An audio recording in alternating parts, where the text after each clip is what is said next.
Hey guys. Alright. Welcome everyone. The story begins in 1922 in the Antilles, where Hector and Jose are watching the camp during a storm. Inside one of the tents, a woman named Maya is writing in her diary, until she is startled by thunder and accidentally knocks over her ink pot. It is at this moment that she hears something strange outside and starts calling for the two watchers when no one responds. Maya goes to the tent entrance and discovers that they have vanished. She becomes even more distressed when she sees one of their machetes lying on the ground. Just as she turns to go back inside the tent, she realizes there is an intruder inside. Maya is terrified and runs in the opposite direction until she stumbles upon what's left of poor Hector. The deceased is hanging upside down and in a dreadful state. As soon as Maya begins to scream, something abruptly pulls his body up horrified. She flees aimlessly and ends up in a clearing where a sinister figure seems to be spying on her from the darkness, sensing danger. She looks up and lets out one last scream of horror before being attacked. Fast forward to the present day. We meet a young woman named Liz who is preparing for a boat trip.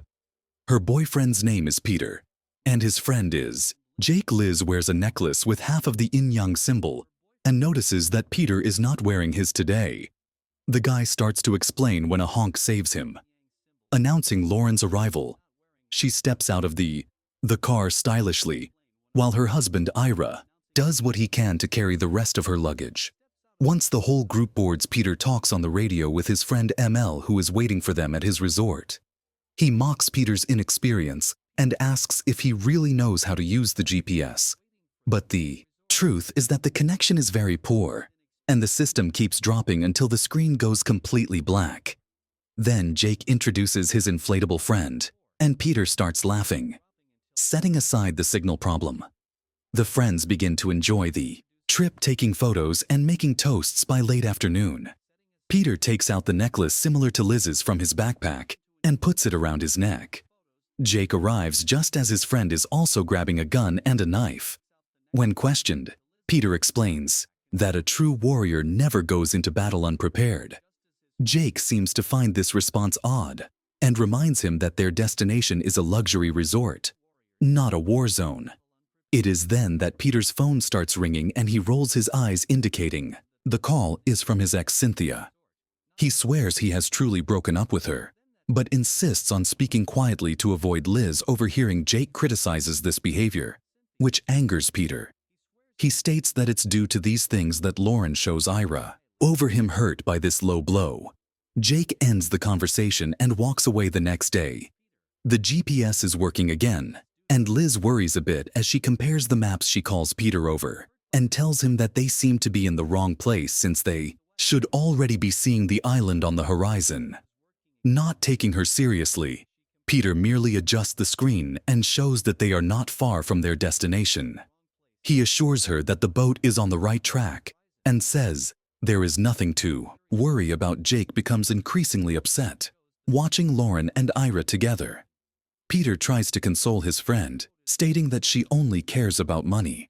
The tension escalates during dinner as Jake can't hold back and his jabs start to owe Lauren. When his phone starts ringing, Liz asks what it is, and he replies that he's closing a profitable deal.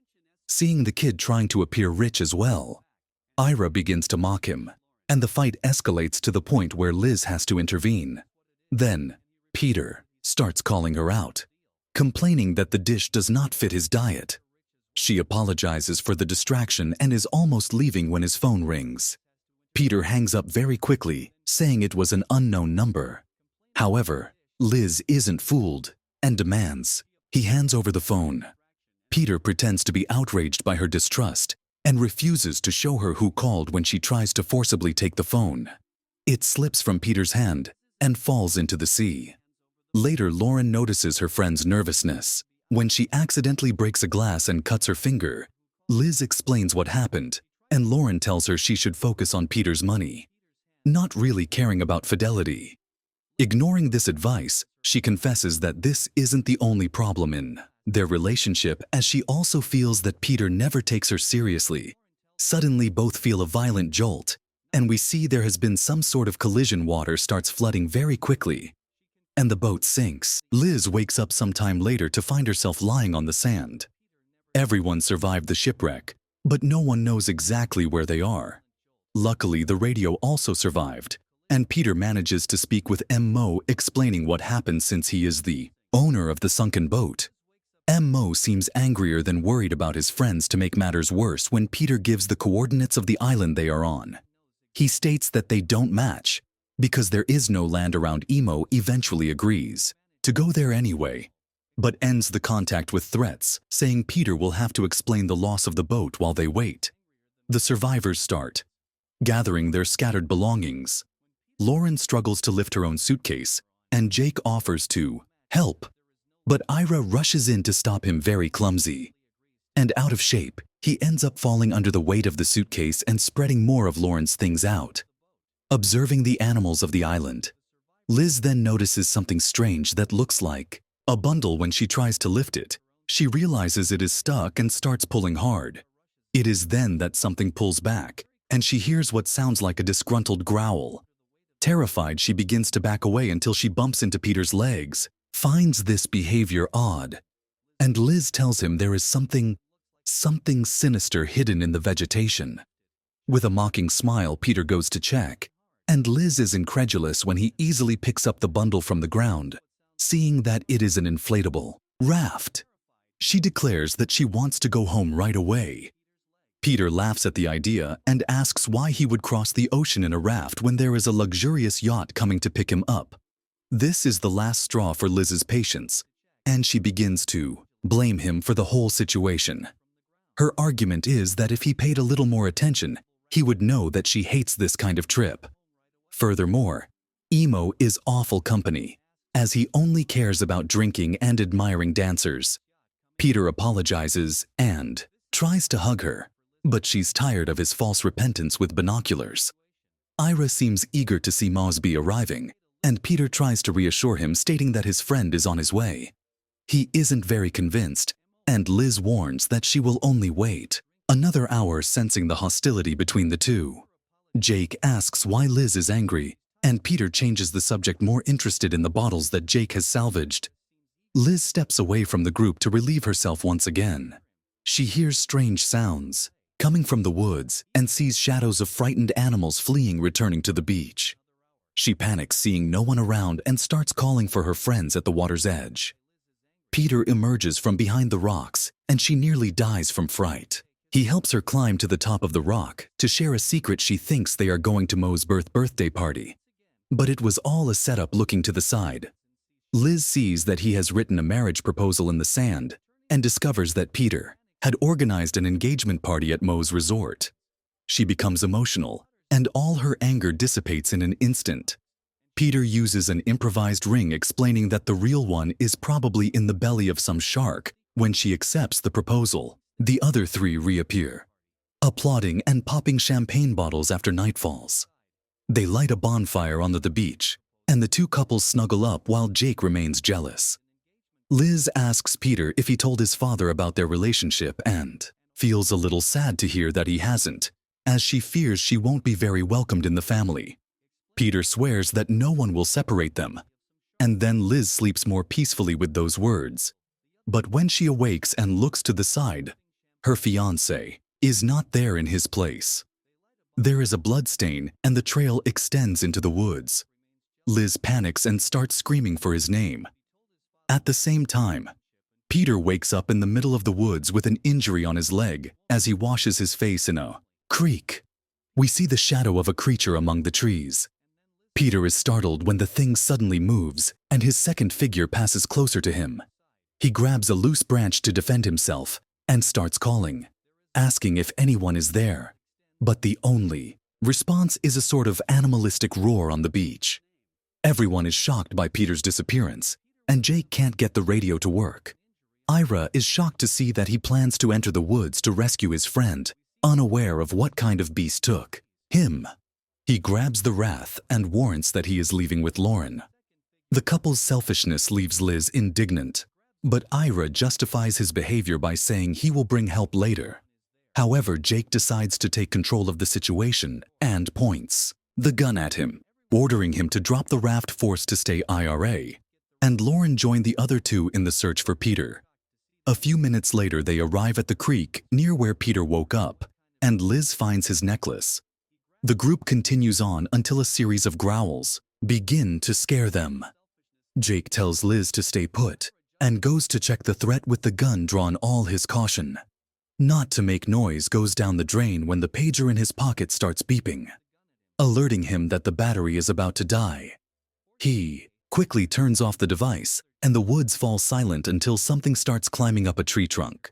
With impressive speed, unable to see exactly what it is, circles the tree, and the others follow him.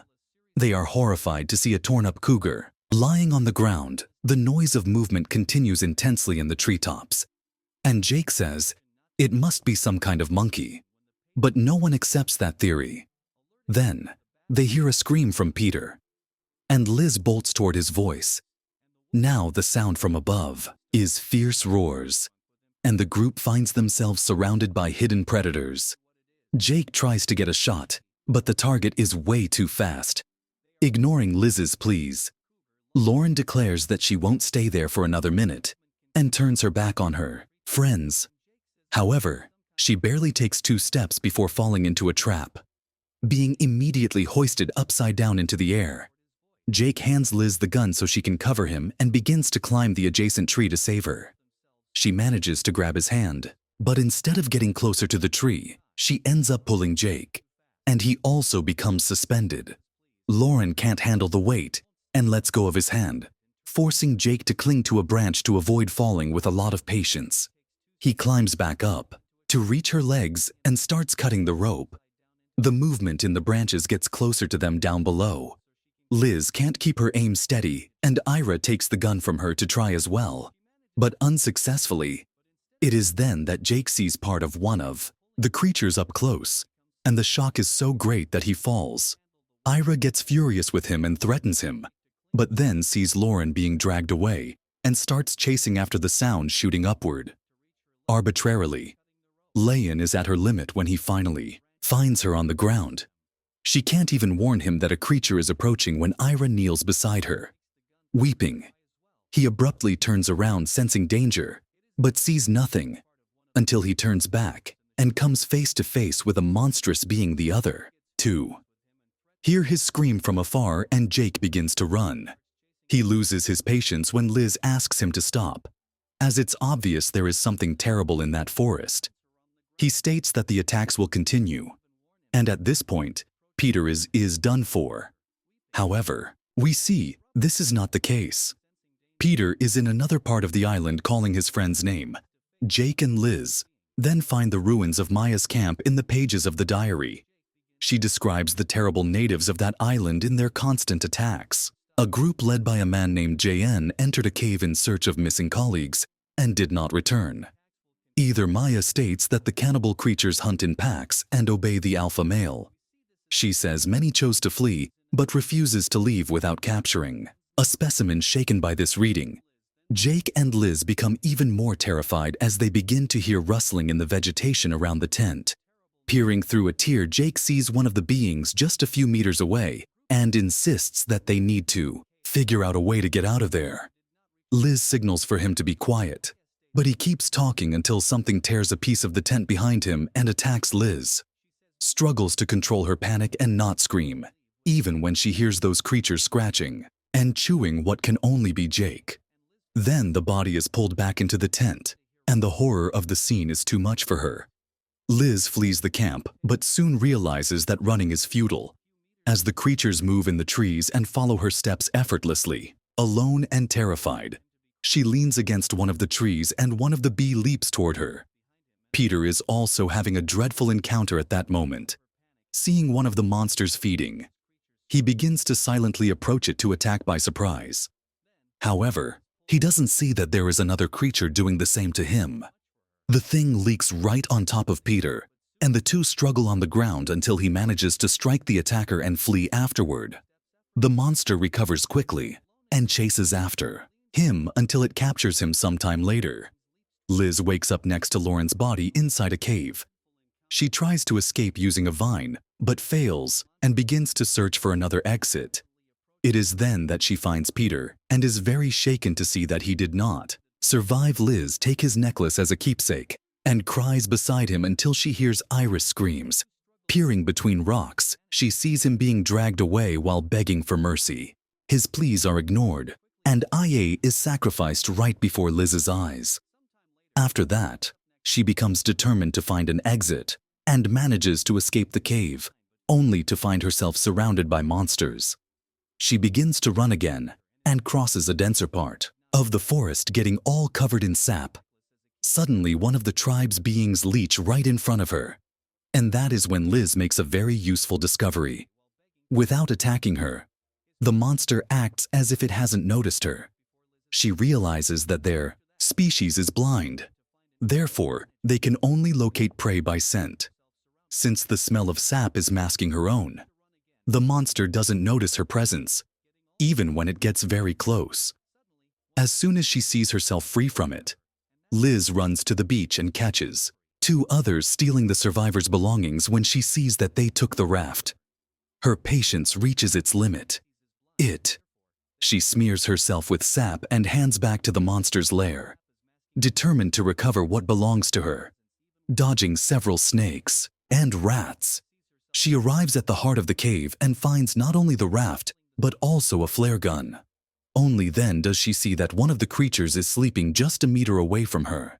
Liz begins to back away slowly, but nearly bumps into another one on her path. To her dismay, she realizes the cave is packed with monsters, and they are all beginning to wake up, even though they don't know where she is.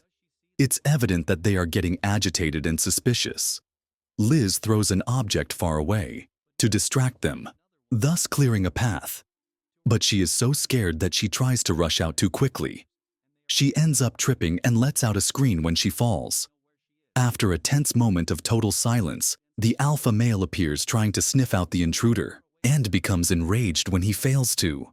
Liz carefully stands and hides, trying to stay quiet. Despite the rats at her feet, she holds her anxiety as long as she can. But the rodents begin to bite her leg, and she screams again, alerting all the creatures. At once they begin to corner her against the wall, and Liz only saves herself by firing the flare gun. The blasts leave the monsters dazed and the smoke fills the cave as Liz makes her way back to the surface. However, as soon as she pauses to catch her breath, the noise of plants behind her reveals that her enemies have already recovered from the attack and are about to retaliate. Several are already jumping from the branches, and Liz decides to hide in a hollow space curling up deep inside. When silence returns, she starts to crawl out, unaware that one of the beasts is right above her. It thrusts its claws through the hole and tries to grab Liz, but she manages to break free and flee. It is then that Liz finds herself in the same clearing where Maya was attacked a century ago. The alpha male emerges from the darkness again with a leap and stands face to face with its victim. He lifts her by the neck for a few moments before throwing her to the ground and dragging her by the foot. Seeing that she seems to have fainted, he leans over her and begins touching her until he gets too close to where he shouldn't. Liz wakes up furious and slaps the audacious beast. The monster retaliates and throws her far away again. When she stands, Maya's machete is right next to her. She begins to try to pull it out, while her opponent prepares for another leap. She manages to release the machete at the last moment, and the alpha male's head goes flying before she can breathe a sigh of relief. One of the creatures appears and emits a ghastly sound as if calling the others.